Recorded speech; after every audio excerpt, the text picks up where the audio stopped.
start from like the beginning, right? I know Uche, right? I know Uche of SmallChopsNg, but I'm sure that's a different person right now. So tell me, like, give me like a background of, who Uche is actually. Who I am is the person that identifies problems and tries to solve them for a profit. I think that's the best way to describe my person. So Small Chops was a problem that I realized I had the skills to solve, and since we last spoke, there have been a lot more problems. Most definitely. I've realized that I also have the skills to solve. Yeah. So that's who I am. I'm that guy that sees problems as opportunities. Oh, fantastic. Yeah. So what was the problem that Small Chops was trying to solve? So at the time, people were not taking single deliveries for Small Chops. So if you wanted Small Chops, you either have to go to a party or have to order for like a group of people. So we're the first company that allowed people to order a single pack. Oh, really? Yeah. Fantastic. So that was the problem I wanted to solve. I realized that there was a need that wasn't being met by the current process flow for the Small Chops business, and I'm like, I can solve this. And so I did, and so far it's been good. It's been really good. How has it been growth? Like personally, as a business person, even for the brand as well, how has it been like in terms of growth? For Small Chops, we've literally been growing 2x year on year. So revenue first year we doubled it, the next year we doubled it, and that's how we've been growing for the past couple of years.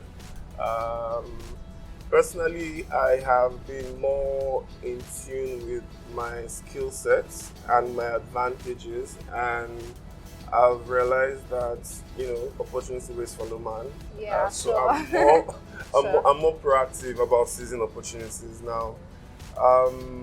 We have grown from Small Chops specifically has grown from our other average when we last spoke was around 5 or 6 orders daily. Really? But now we are averaging about 40. Wow, that's like a huge market. Yeah, and this is in give or take 4 years, 3-4 years. So we have grown. Our team has grown to. We now have our staff strength has grown by nearly 200% since we last spoke.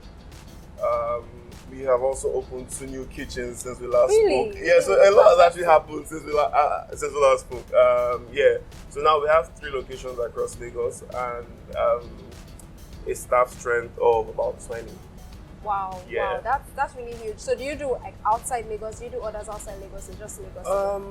Not yet. So with the way the brand is positioned, we are really not into events. Oh, okay. So just private. We are more focused on the end user, especially since COVID happened and events shouldn't be happening. Yeah. I say shouldn't for obvious reasons.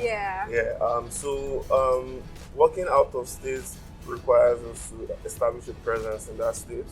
I'm currently working on 2 states, but I'm not allowed to say sure, no problem. Till the announcements are made. Okay. So by the end of this year, we should have a presence in 3 states in the country. Oh, fantastic! Yeah. Fantastic. I think that's good.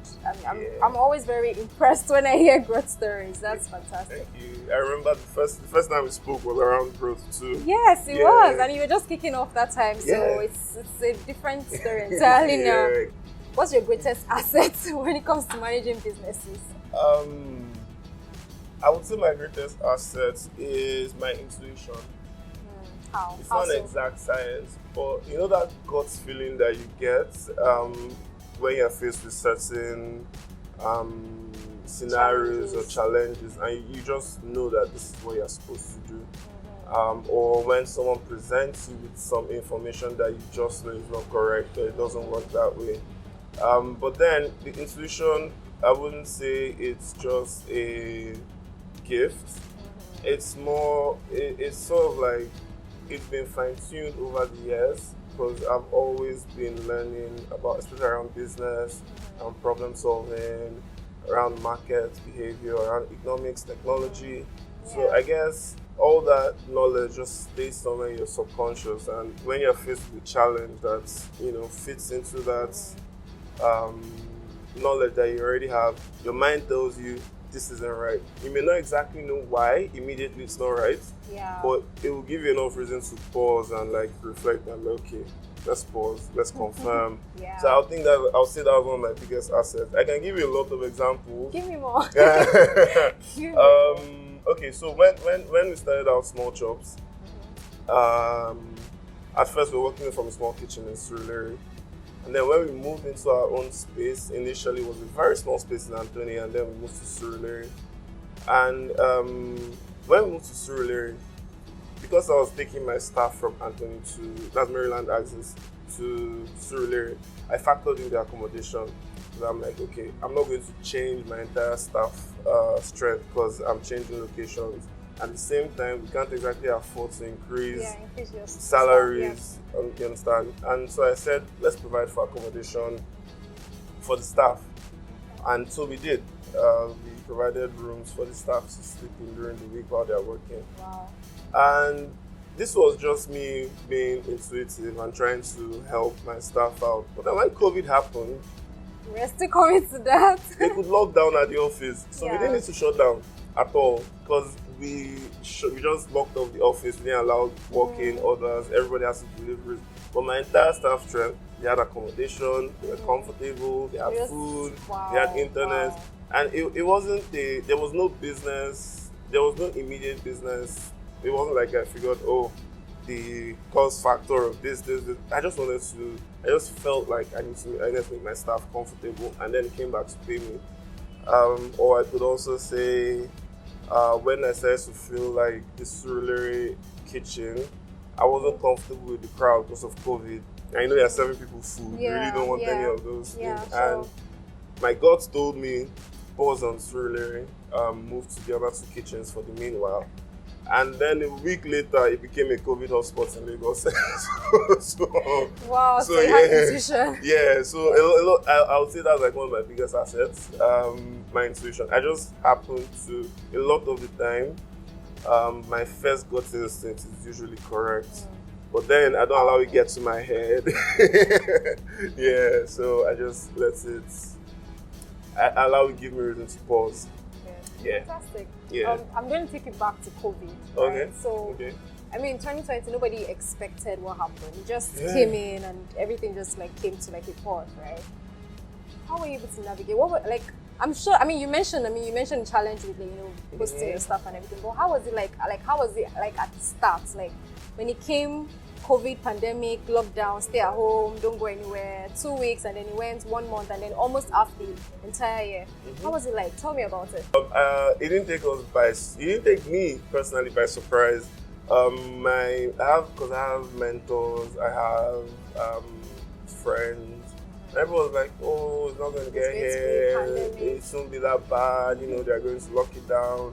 And so I was like, okay, so it won't seem massive, because again, when you're in the service business, especially when it's around food, Nigerians can be very superstitious. Yeah, sure. So when you start to put in all these measures before everybody else, you start to panic. Why are they doing this? What happened? It's not that bad now. So to sort of mitigate against that, we didn't announce the steps we took until there was a lockdown. But from February, we had already started making moves to mitigate against it. We had established our supply lines. We knew the people that would deliver the supplies to us safely. We had started communicating with our riders. This is how you no longer step into the kitchen. This is the food brought down to you. I started sensitizing the staff too. But then there was definitely a boom for food businesses in 2020, especially food delivery businesses. But it didn't last long. Because like a lot of people were at home and they were thinking, I don't want to stress myself. But that was like at the beginning, right? At the beginning. So what happened was, for the first 3-4 weeks of the lockdown, people were spending.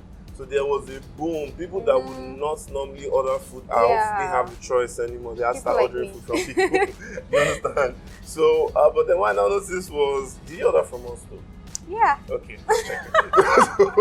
Well, you think I was going to say no? I had to check. Yeah. So what we noticed was that about 5-6 weeks after the lockdown was announced, people started to realize that, oh, this might be longer, or this might take longer than we thought. So we had people that said, being more careful around how they're spending. So small chops in itself, they are a happy product. Yeah, it's not a staple food. It's something that people take for. It's a mood-based product, and we are aware of this. So what I would say is the overall advantage for us during the lockdown was it opened us up to a larger customer base that we could always remarket to. But in terms of revenue and cash flow, it just balanced itself out because with all the steps we're taking, obviously extra expenses, but then the revenue covered first. It was just like nothing happened financially. But then because we had all these new customers that didn't know about us before, but then because of the lockdown, we finally found out who are these guys. So you had like returning customers. And because I already had an idea, also the intuition thing, I figured that lockdown rush was not going to last too long. So I didn't make any long-term decisions based on that rush. I decided to wait it out, give it like 3 months and then see if it's sustainable. And then we just realized that after 3-4 weeks of constantly hitting our maximum capacity, it just started to wane and then just sort of settle. At that point, our daily order average was about 80. 80 to 100, I think the highest within a single day was about 150 deliveries. Wow, across Lagos? Yeah, in one day, That's huge. Yeah, in fact, the first day of the lockdown, lockdown was announced, I think, on a Sunday or so. Yeah, it was Sunday night. On Monday, we literally went from doing, let's say, 25, 30 orders to about 80 with 24 hours notice. Wow. And the best part is, the system, our current process handled it efficiently. Wow. Yeah, we had failure rates obviously because of logistics. Yeah, sure. But it wasn't up to 5%. We just had like 4 or 5 people have issues with the delivery.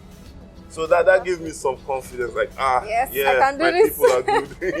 I can imagine. That's basically how COVID was for us. Yeah. So for you, it was like a learning curve, right? Yes, it was. It was like I had got the opportunity to test our processes under pressure, and then I also got access to this new customer base that we wouldn't have otherwise. I understand. Yeah. Well, now it's 2021. It's just like 2 months gone. How has it been so far? I mean, it's almost like it doesn't feel like a new year. No, it's like I actually doesn't. Contribution of 2020. So this year we've basically been at like our normal averages, nothing really spectacular. It's just been business as usual. But then we have a lot of plans for the year moving forward. For Small Chops especially, I have plans for other businesses that I'm involved in. But Small Chops is going to be really exciting. There's only so much I can say. Do you want to talk about your other businesses? Yeah. I still couldn't. Oh yeah. So what I would say is, like I said earlier, I became more proactive around grabbing opportunities. Yeah. And then utilizing my existing skill sets profitably. Yeah. So I did that a couple of times, and it's been interesting so far. So I'm really optimistic about the year. I'm trying not to jinx it. Well, yeah. Okay, that's fine. What would you say, like, so far, so over the past couple of years I started in Small Chops, right? What would you say it's like some of the key things you've learned over these years? And I'm talking in terms of like business-wise, as a leader, managing people. What are some of the things that you've studied and you now realize that maybe in like the next couple of years in the future, these are like some of the steps you take? You've mentioned COVID, right? You took precautions, intuition, that worked. But like aside 2020, just over the years, what do you think? What you see in Nigeria is that there is no fixed solution. You are constantly innovating. I would say one of the key things I've learned is how to be nimble, how to change quickly. I've also learned how to manage resources, especially in the business. I've learned how to be lean. I've also learned how to give good quality at an affordable price, without compromising quality. I've also learned how to survive.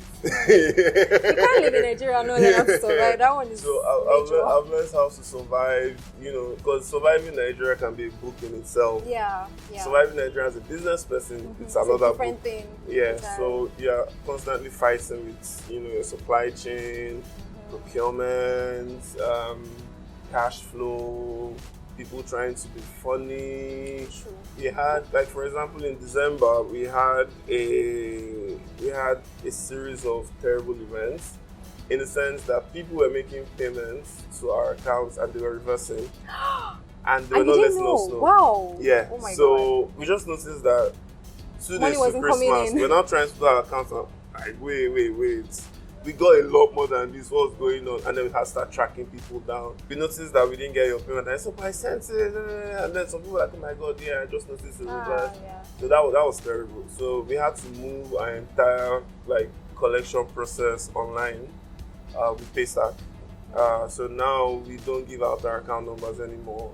Pay to Paystack. Because once Paystack has said they've received it, it's not going back. Exactly. It's not going back. So I guess I could also, one of the things I learned was to use the tools at my disposal effectively, because we were using Paystack, we were using a bunch of other payment service providers, and then we realized that we're not using any of them effectively. You had to double up. You're constantly learning, doing business in this country. You don't stop learning. You're always learning. Yeah. What would you say is like your greatest wish, like something you wish you had done earlier? I know you said a lot of things about what you've learned, but is there something that you wish, maybe when I started out, I should have tried this first, and then delved into that? I should have started off with a co-founder. Wow, Yeah. I hardly hear people talk about that. Yeah. Why do you say so? Because it's really difficult to get the co-founder on board when the product already exists. Right. Yeah. Right. So the best phase to get the co-founder in is the idea phase. And so you find someone that believes in the idea as much as you do, and you guys work together to make it happen. But what happens when you already have executed the base idea and now you're just looking for people to assist is they don't want to... they don't have so much drive as you do. Now they're just about, this thing, I can see that it could make money, so let me just get in, make the money. But then when they get in and see that the money is not exactly what they're expecting, or it's not moving as quickly as possible, they back out. Or maybe they see that it's a lot of work, because I basically do everything by myself. So when I first started looking for co-founder, I was trying to share my workload. So you actually did try to look for someone? I did. It didn't work out. Wow. Yeah, Wow. It didn't work out. There were a lot of differences that we couldn't resolve, especially the way we think. So skill sets, yes, but that's sync in terms of ideals and thought process wasn't there. So there were constant clashes and all that. Yeah. So if there's anything I could have done earlier is get the co-founder from the idea phase. Fantastic. Yeah. How would you describe what you've done so far? So compared, you told me once earlier that when you were in school you did a couple of businesses and everything. So how does it feel like switching from that kind of mindset to owning this kind of business? What's it like? So first of all, most people don't know that I have an engineering degree. Yeah. Engineering, food. Yeah. So this is how it worked. Yeah. When I first got into school, I used to write code. Really? Yeah, but I was a communications engineer. Oh, okay. So I've actually never done anything related to what I studied in school. But one thing about me is that I have a lot of skills. Man for all seasons. Yeah. So what happened was it never felt like I wasn't doing what I was supposed to do, even though it wasn't exactly what I went to school for. I think the base is, at my core, what I really just want to do is solve problems. So if solving those problems takes you far, I can give you an example. When I was in my final year, my girlfriend at the time, she didn't know how to write code. I knew how to write code. Her project topic was a language I had never done before. Wow. I learned the language, to assist. To help. Do you understand? Yeah. So it's like if something needs to be done, I would do it. I'm not very fixed and I must do it this way, I must do it that way. Yeah, it needs to be done, and if I can do it, I would do it. So it has never felt like, oh, I'm switching things or I'm doing so many things at the same time. What I've been trying to do is to not do too many things at the same time. I know, right? And not have too many responsibilities at the same time, yeah. But it's a totally different thing right now. Like the journey so far, how would you rate yourself? 0 over 100? Oh, no, I'm very self-critical. 100. 65. Definitely 65. Why? I feel like I have tried, but there's still a lot more to do. So I'll give myself a B. But then my rating system, A is 90 to 100. Really? Yeah. So you still have like a long way to go. I'm still going to be on a B till I get to 90. Yeah. I see. Anyway, so enough of the business talk. Tell me something fascinating about you. Something exciting, something interesting. Exciting. Okay. Most people don't know this, but I have an above average IQ. Wow. Yeah. Slightly above average, don't worry. Where did you test it? Mensa. Huh? Mensa. Oh, okay. I'm a polymath. Explain what that is. So I can do a lot of things. It's a gift. So once I can understand how something works, I can replicate it. Yeah. Fantastic. So everything from music, I play like 6 instruments. Really? So Name them? Yeah, I played guitar, played piano. Wow. And like at excellent levels. Oh no, that's the problem. Okay. So I just know how to play them, but I haven't pursued anyone. I just played the sax a lot. I played the sax consistently for like 4 years, then I stopped because of school. So music, the only part that I don't shine is sports because I'm not interested. At all. Football, basketball, nothing. So I can watch sports, I can I can enjoy watching sports with people, and I can comment and have fun with them. But it's not something that I'll do in my alone time. I see. So I'm not really a sports person. Yeah. Okay, so what's something you won't be caught doing? Dragging people. Oh, like on Twitter? Yeah. I didn't expect that. Yeah, if I have a problem with someone, if I can't reach the person personally, I'll try and reach out like privately. But so you keep quiet when when there's something going on and you think you're supposed to lend your mind. Be like, no comment. So there are ways to lend your thoughts without dragging. There are ways to dragging in the sense that when you know someone is wrong and like, oh my god, you don't have sense. Oh yeah, no, that's like an insult. Yeah, so that's something I would never do. I would try to educate. Another thing I would probably never do is judge people for things they can't control. I see. Everything. So like their personal lifestyle Personal lifestyle, their choices. Well, choices, I can judge you for your choices, but as long as it doesn't affect me directly, if it's something that you like to do in your alone time, that's fine. But I try not to judge people, especially if it's something they can't control. Something you don't have a choice over. Yeah, it's just what life gave you. Yeah, so I don't judge people. Yeah, that's another one. What do you like to do for fun? A lot of people have asked me this question. And you don't know. What I would say I like to do for fun is very weird experiences. What exactly. Yeah. So I'm one of those people that, because I have multiple interests, a lot of the time I don't do the same thing twice. Yeah, so I've done crazy things. I've ridden a bicycle from Oba to bicycle? Lekki. Yeah, bicycle. As in not power bike, bicycle. Yeah. Bicycle. Why? What were you looking for? Because I could. I've swum in the ocean multiple times. Fair. I've driven a boat before. Really? In Lagos here? The boats, yeah. And and there were survivors. The way I am, I chase experiences, not necessarily things. So I could come here now and experience this place. I wouldn't want to come back, no matter how good the experience was, because I'm like, there's so many other experiences. Yeah. So that's what I like to do for fun. Experience new things, new people, new faces, new places. Fantastic. Yeah. So my last question.